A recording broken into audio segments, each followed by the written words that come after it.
నమస్తే, welcome to Telugu 360. నేను మీ అనిల్. తెలంగాణలో జాండ్ బోమ్ వర్సెస్ ఈనో అయితే జరుగుతా ఉంది. అసలు ఏంటి ఈ ఈనో వర్సెస్ జాండ్ బోమ్ అని అంటారా? గత 4 రోజుల క్రితము తెలంగాణ ముఖ్యమంత్రి రేవంత్ రెడ్డి గారు అయితే దావోస్ పర్యటనకైతే వెళ్ళారు. 20వ తారీఖు వెళ్ళారు. 24వ తారీఖు అయితే మళ్ళీ తిరిగి తెలంగాణకైతే రావడం అయితే జరిగింది. 4 రోజులలో 16 సంస్థలతోని ఒప్పందాలు చేసుకొని ఎంఐఓలు చేసుకొని దాదాపుగా 1,78,000 కోట్ల రూపాయలు తెలంగాణకు పెట్టుబడులు తీసుకొస్తాము, అదేవిధంగా 49,000 జాబ్స్ తీసుకొని వచ్చామన్నట్టు కూడా రేవంత్ రెడ్డి చెప్పిన దాఖలాలు కనబడతా ఉన్నాయి.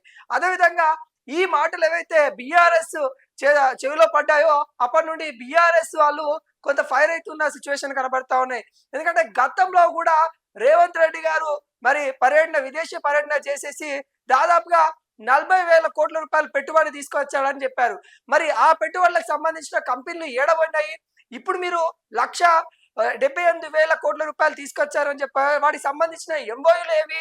ఒక ఎండికి సంబంధించిన అతను అసలు ఎండిఏ కాదు, కానీ సీఎం రేవంత్ రెడ్డి ఏం చేసిందంటే ఇతనే ఒక సంస్థకి ఎండి అన్నట్టు కూడా తన సోషల్ మీడియా ప్లాట్ఫామ్ లో పోస్ట్ చేశారు. దాన్ని ఖండించిన బీఆర్ఎస్ నేతలుగా మనకైతే కనబడతా ఉన్నాయి.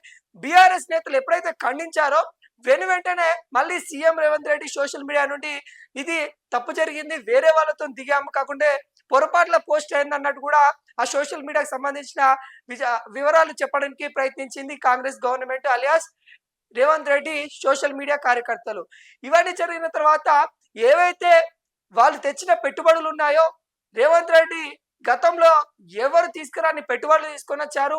అందుకోసమే బీఆర్ఎస్ కడుపు మంటగా ఉంది కాబట్టి ఈనో ప్యాకెట్లు తీసుకోండి అన్నట్టు కూడా బీఆర్ఎస్ భవన్ కి కాంగ్రెస్ కార్యకర్తలు ఈనో ప్యాకెట్లు అయితే పోస్ట్ చేయడం అయితే జరిగింది.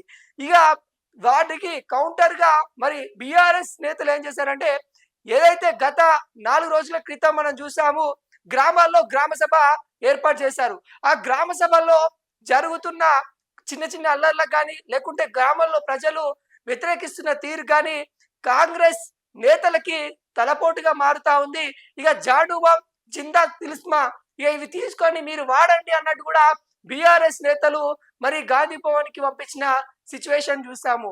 అంటే ఈ పెట్టుబడులు తీసుకొస్తామని చెప్తా ఉన్న కాంగ్రెస్ గవర్నమెంట్ నిజంగానే పెట్టుబడులు తీసుకొని వచ్చిందా? గతంలో కూడా 40,000 కోట్ల రూపాయలు తీసుకొచ్చా అని చెప్పింది.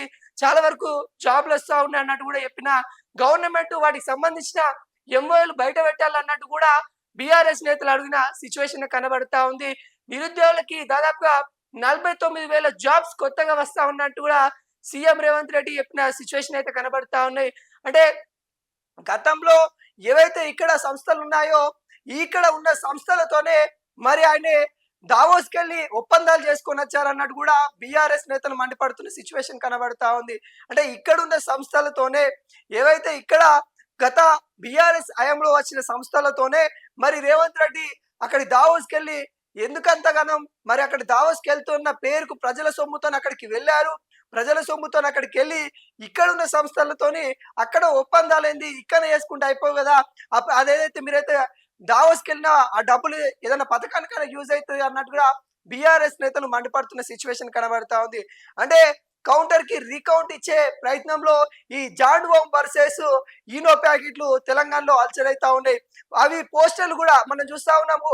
హైదరాబాద్ రైల్వే స్టేషన్ దగ్గర కావచ్చు, బస్ స్టాండ్ లో కావచ్చు, ఏదైతే దారి మధ్యలో కావచ్చు పోస్టర్లు అయితే వెలువెత్తుతా ఉన్నాయి. ఇంకొక వైపు సీఎం రేవంత్ రెడ్డి మాట్లాడుతున్న తీరుపైన చిట్టు నాయుడు అనే పోస్టర్లు కూడా కొన్ని అయితే వెలుగుతా ఉన్నాయి. ఏవైతే కౌంటర్ కి రీకౌంట్ ఇచ్చే ప్రయత్నంలో బీఆర్ఎస్ చేస్తా ఉంది. వీళ్ళు ఈనో ప్యాకెట్లు పెట్టేసి మాజీ సీఎం కల్వకుంట్ల చంద్రశేఖరరావు ఫోటో, అదేవిధంగా కేటీఆర్ ఫోటోలు పెట్టేసి ఈనో ప్యాకెట్లు వాడండి మీ కడుపు నొప్పి తగ్గిపోతుంది అన్నట్టు కూడా వీళ్ళు చెప్పిన దానికి ఇక సీఎం రేవంత్ రెడ్డి ఫోటో, అదేవిధంగా కాంగ్రెస్ కార్యకర్తల ఫోటో, ముఖ్య నాయకుల ఫోటో పెట్టేసి మరి జాండ్ బోమ్ వాడండి అన్నట్టు కూడా బీఆర్ఎస్ పిలుపునిస్తున్న సిచ్యువేషన్ అయితే కనబడతా ఉంది. తెలంగాణలో రాజకీయం ఒక రసవత్తంగా కనబడతా ఉంది. పల్లెల్లో వ్యతిరేకత కాంగ్రెస్ కి అయితే కనబడుతున్న సిచ్యువేషన్ అయితే మనకైతే కొంత భాగంగా కనబడతా ఉంది. మరి ఈ సిచ్యువేషన్ ని ఏ విధంగా ముందుకు తీసుకెళ్తారు అనేది మనమైతే చూడబోవాలి.